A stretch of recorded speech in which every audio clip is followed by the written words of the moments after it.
Assalamualaikum warahmatullahi wabarakatuh. Waalaikumsalam. Sahabat Batara Jasa Kira Channel, kembali kita jumpa dalam bincang-bincang sejarah dan budaya. Semoga sahabat dan keluarga pada saat hari ini pada sehat semua. Alhamdulillah. Amin.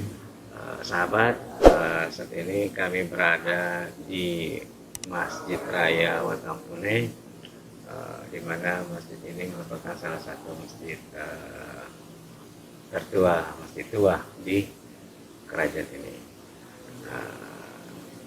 Apa kabar KRI? Alhamdulillah. Baik. Mungkin saat ini sahabat, saya beserta Riyadi Malarangan akan melanjutkan perbincangan daripada bincang-bincang kita kemarin, di mana kemarin kita membahas tentang mata pitu yang beralih menjadi adat pitu.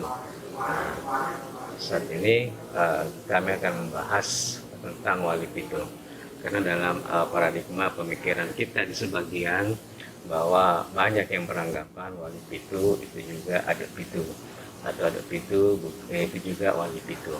Nah, kemarin di konten kemarin kita sudah membahas tentang adat pitu atau mata pitu yang beralih fungsi menjadi adat pitu. Nah, itu jelas bahwa adat pitu merupakan peranata atau perangkat pemerintahan di kerajaan Bone, selain daripada Rumpone, selain daripada itu tadi makanan di tanah dan kemarin alam. Nah, pada saat ini itu tadi kita akan bahas tentang wali pitu bukan adat pitu. Seperti yang dikemukakan tadi sama tadi bahwa kita hari ini akan membahas dari wali pitu ya. Ini juga merupakan jawaban atau tantangan dari salah satu komentar yang ada di media sosial kami, entah itu Facebook ataupun di YouTube, bahwa dia menginginkan adanya pembahasan tentang wali pitu karena dari judul yang dia baca dari konten kita kemarin bahwa matua pitu ada pitu bukan wali pitu.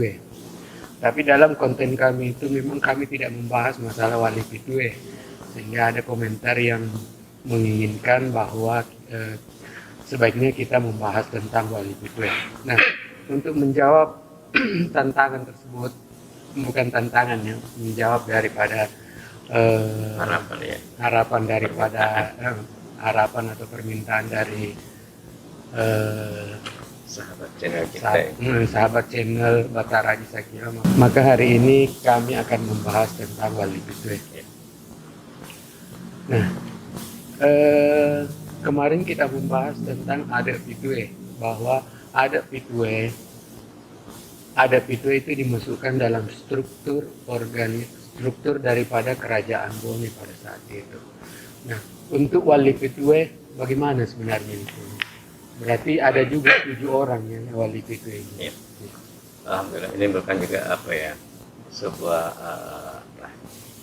pembahasan yang memang mungkin dinanti ya, atau diharapkan dari beberapa sahabat channel kita, di mana di sini kita tegaskan bahwa wali pitu jauh beda dengan adat pitu. Terus sebaliknya, adat pitu bukan wali pitu.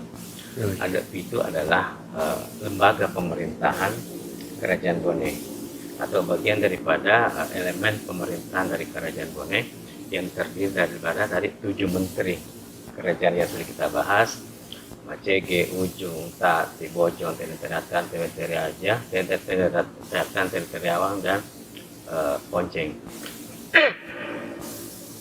yang kesehariannya bertanggung jawab terhadap raja. Nah, sementara wali pitu ini merupakan sebuah lembaga atau dewan kewalian yang saat ini mungkin gambarnya sering kita lihat. Secara umum terdiri dari pertama Syekh Yusuf, Lasindrang, terus Arung Balaka, terus Putra Barang, terus Ki Harun, terus Datuk Sanggala, dan Imam Lapio ya. Jadi inilah. Nah, apakah di sejarah Bone atau di sejarah Sulawesi Wali Pitu ini memang sudah pakem. Nah, dalam lontara riwayat Tuanta Salamaka versi Talo dan versi Goa, di situ dikatakan bahwa setelah Syekh Yusuf merasa khatam atau tamat dalam pembelajarannya, beliau memohon izin kepada gurunya, di mana guru Tuanta Salama ini adalah Datuk Pak Bintungan dan Lomo Riantang. Selain sebelumnya berguru kepada Dapang Pokmar. Apa kata guru beliau waktu Syekh Yusuf izin untuk berangkat belajar ke tanah Hijaz, Mekah, Madinah. Namun kedua guru beliau menyarankan bahwa sebelum engkau berguru kepada tadi ke tanah Hijaz, alangkah baiknya engkau menghatamkan dulu ilmumu atau belajar dulu ketiga Wali Pitu. Wali Pituna Ugie di Bulu Sarau, Wali Pitu di Bawah Karen, dan Wali Pitu di Katimojo. Jadi dari naskah itu, dari nukilan itu, kita bisa berpendapat bahwa ternyata Wali Pitu sudah ada jauh sebelum tadi apa yang kita lihat sekarang ini, yang foto Wali Pitu yang ada itu. Jadi ada kelompok-kelompok Wali Pitu yang seolah-olah terorganisir di 3 gunung tadi, Bulu Sarau, Latimojo, dan Lopo Batam. Karena tadi kedua guru ini berpesan kepada Syekh Yusuf agar belajar tadi ketiga ke Wali Pituna Bulu Sarau, Wali Pituna Bawah Karen, dan Wali Pituna Latimojo. Jadi sudah ada kelompok-kelompok Wali Pitu tadi sebelum apa yang kita lihat sekarang ini yang kita anggap Wali Pitu. Ya. Tapi tidak ada naskah yang menyebutkan siapa sebenarnya orang Iya, itu. tidak ada. Jadi kita itu tadi sangat-sangat minim ya, boleh dikata belum kita temukan siapa gerangan ketujuh Wali Pitu dalam 3 kelompok Wali Pitu tadi. Nah, cuma itu yang bisa kita tarik kesimpulan bahwa sudah ada kelompok Wali Pitu di mana Syekh Yusuf ini yang kita anggap saat ini merupakan satu daripada ketujuh Wali Pitu ini, merupakan murid daripada 3 kelompok Wali Pitu yang tadi disebutkan oleh gurunya, yang direkomendasikan gurunya untuk datang belajar di sana. Mendengar dari penjelasan tadi, Wali Pitu itu ada 7 orang ya, yang sering kita lihat yang di gambarnya itu, yang beredar di media sosial, apakah itu di YouTube, di Facebook, Instagram atau WA, semua itu yang ada sekarang, yang gambaran kita mengenai Wali Pitu itu. Jadi Wali Pitu sebenarnya bukan hanya di Bone, berarti Wali Pitu itu meliputi Jazirah Sulawesi Selatan khususnya, mungkin Sulawesi pada umumnya, tapi lebih terkhusus di Sulawesi Selatan. Jadi sudah jelas bahwa ada Pitue dan Wali Pitue itu memang jauh berbeda. Sementara Wali Pitue itu memang khusus untuk religius, sosial religius, dan sedangkan untuk ada Pitue itu adalah politik dan pemerintahan. Ya. Sebenarnya Wali Pitue itu yang versi yang ada di gambar itu sejak kapan itu boleh? Kalau kita melihat gambar yang ada, yang dianggap ya, Wali Pitu yang versi kekinian ya. Kalau kita lihat face to person tuh, kayaknya beliau-beliau ini tidak sejaman. Tidak sejaman. Karena kalau kita melihat, Waka Arumpalaka, beliau kan di abad 16. Sementara Imam Labio ada, itu kan baru satu generasi dari sekarang. Dia abad 19. Terus Peta Barang di tahun 1900-an, 1905 terlibat dalam Perang Bone. Datu Sangala, terus Lasindrang di abad 19. Syekh Yusuf yang lebih ini lagi di bawah hampir setara Ratu Sama. Jadi melihat foto kronik yang ada di situ kami beranggapan bahwa ini sebuah karya manusia yang mungkin mengidolakan, mungkin terlalu berlebihan kalau saya katakan mengkultuskan ketujuh tokoh ini yang tadi Imam Labio, Lasindrang, Syekh Yusuf, Arum Palaka, Peta Barang, Datu Sangala, Ki Harun. Akhirnya beliau mungkin mempelajari profil, terus melihat karomah beliau-beliau, sepak terjang beliau, akhirnya berkesimpulan bahwa di antara semua tokoh-tokoh yang tadi ini seniman atau budayawan akhirnya menyandingkan 7 foto tadi ini dalam satu foto kronik. Jadi ini yang kemudian berkembang sampai hari ini dan seolah-olah dipakemkan, seolah-olah itu diakui dan dilegalitas bahwa ini adalah wali pitu. Jadi itu mungkin tidak ada salahnya jika kita ingin mengkaji profil daripada ketujuh tokoh ini, karena masing-masing memiliki sifat terjang yang luar biasa, memiliki pencapaian luar biasa. Nah, mungkin seperti itu. Nah, kalau mungkin ini ya, kalau saya bandingkan di Jawa itu ada yang namanya Wali Songo atau 9 wali. Nah, itu pada umumnya saya lihat dalam film-film, mungkin saya kurang membaca, tapi dalam saya lihat film-filmnya itu mereka pada umumnya lebih fokus pada kehidupan religius masyarakat pada saat itu. Sementara saya lihat di Wali Pitu versi Sulawesi ini ada dari beberapa orang yang mungkin lebih religius, kayak seperti Syekh Yusuf sampai di Afrika Selatan, dan Imam Lapeo yang ada di Tanah Mandar. Nah, sementara yang lainnya itu saya lihat lebih fokus pada bidang pemerintahan dan politik. Jadi saya lihat ada perbedaan antara Wali Songo dengan Wali Pitu, bukan begitu? Ya. Kira-kira bagaimana jelas itu? Seperti yang tadi itu bahwa di Jawa yang terkenal Wali 9 atau Wali Songo, itu juga merupakan satu lembaga. Ya, seperti kita lihat di Hikayat Jawa, di situ tidak pakem bahwa Wali 9 ini mentok ke 9 orang. Begitu salah satunya berpulang wafat, maka digantikan oleh wali penggantinya, masuk ke lembaga itu lagi. Jadi ada beberapa kelompok Wali 9 juga anggotanya tadi berganti atau diisi setelah beliau mangkat. Dan betul ciri khasnya begitu tadi, fokus kepada pendidikan pesantren dan penyebaran syiar Islam ya.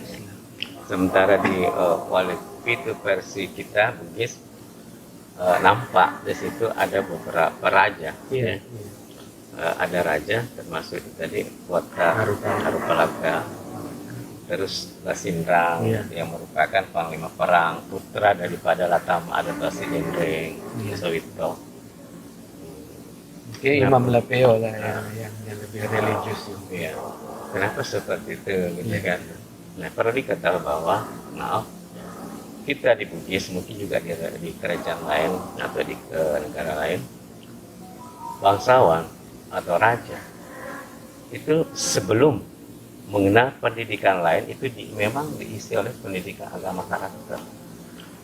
Jadi emotional quotient memang diajarkan di istana. Baru tadi itu spiritual quotient, Iya. pendidikan agama. Jadi dulu adab, waktu kecil dia diajar adab, kemudian didatangkan guru atau dikirim berguru, itu tadi spiritual quotient. Selepas itu mantap emotional quotient oleh keluarga, pendidikan keluarga, terus ditambah tadi itu diperdalam oleh spiritual quotient, pendidikan agama, baru dilepas itu di intellectual quotient. Jadi kalau kita melihat profil beberapa raja di Bone, itu merupakan hampir semua itu setelah Islam ya, setelah Islam hampir semua merupakan seorang itu tadi alim, sangat-sangat alim. Karena selain Mangkau itulah Khalifatuddin. Nah inilah bedanya corak kita dengan maaf raja yang lain terkadang. Karena di sini nih makanya seorang Arungkone itu memiliki 5 timpalan. Jadi itu memberi arti kesempurnaan rukun Islam. 5 sopok penongkat kita bahas menunjukkan rukun Islam. Jadi seorang bangsawan, apalagi dia raja, memang diwajibkan untuk paham terlebih dahulu agamanya. Jadi tidak heran hampir semua raja-raja atau bangsawan itu merupakan penyiar agama. Karena kalau kita baca profil sejarah-sejarah profil raja-raja Sulawesi khususnya Bugis Bone, itu didapati mereka semua seorang yang sangat-sangat alim. Katakan Tuatha Lemah Darmong yang menerapkan syariat Islam setotal-totalnya sehingga menghapuskan perbudakan yang ditentang oleh ibunda beliau sendiri yang memiliki ribuan ratusan budak. Dikatakan Latan Kapuk Raja Bone Putih Kapata yang kealimannya diakui oleh ulama-ulama di tanah Mekah dan Madinah, sehingga ada beberapa karangan sudah dijadikan referensi pelajaran agama di beberapa negara Arab di masa itu, sehingga raja-raja perempuan, ratu-ratu wanita gitu, juga dikenal gitu tadi fanatik dalam agama. Jadi tidak menutup kemungkinan itu tidak menjadi sebuah keganjilan atau sebuah keheranan bila tadi di foto wali itu ini ada profil raja yang masuk. Ya. Kok ini wali itu pada beliau kan raja. Kok ini bisa di sini? Kok padahal dia seorang panglima perang misalnya, Latinda. Nah, karena terkadang itu tadi sistem fanatisme religi kita di sini kita tidak tidak berkiblat kepada sufi pasif. Maksudnya sufi berdiam diri ya cuma berkhalwat. Sufi, aliran sufi kita di sini sufi akbar ya. Di saat negara tenang, mungkin kita konsen atau bangsa tersebut, raja tersebut konsen belajar agama, konsen memperdalam pendidikan agama, menimba ilmu di mana-mana. Namun bila genderang perang ditabuh, dia menjadi pemimpin di depan, menjadi panglima perang di garis terdepan untuk membela agama ini. Nah, karena itulah konsep ini bahwa seorang raja merupakan di samping seorang raja juga seorang khalifah fiddin, wakil daripada Allah untuk di bumi ini dalam menyiarkan agama. Terus juga panglima perang bila mana agama ini terusik, karena doktrin Islam adalah cinta daripada agama itu sebagian daripada totalitas keimanan kita di situ. Jadi itulah begitu banyak kita lihat pejuang-pejuang mungkin dalam sejarah nasional, ulama-ulama yang setelah ditelisik ternyata ulama ini bukan cuma seorang ulama tapi seorang bangsawan tinggi di kerajaannya di daerah. Jadi seperti itu juga yang berlaku di wali itu versi Bugis kita ini. Di samping dianggap wali, ternyata kalau kita kaji sejarahnya, beliau-beliau ini adalah juga seorang bangsawan tinggi di daerahnya masing-masing. Alhamdulillah mendapatkan pencerahan. Halo guys, jangan lupa dukung terus Betara Jia Sakila. Jangan lupa like, subscribe, dan komen. Dah.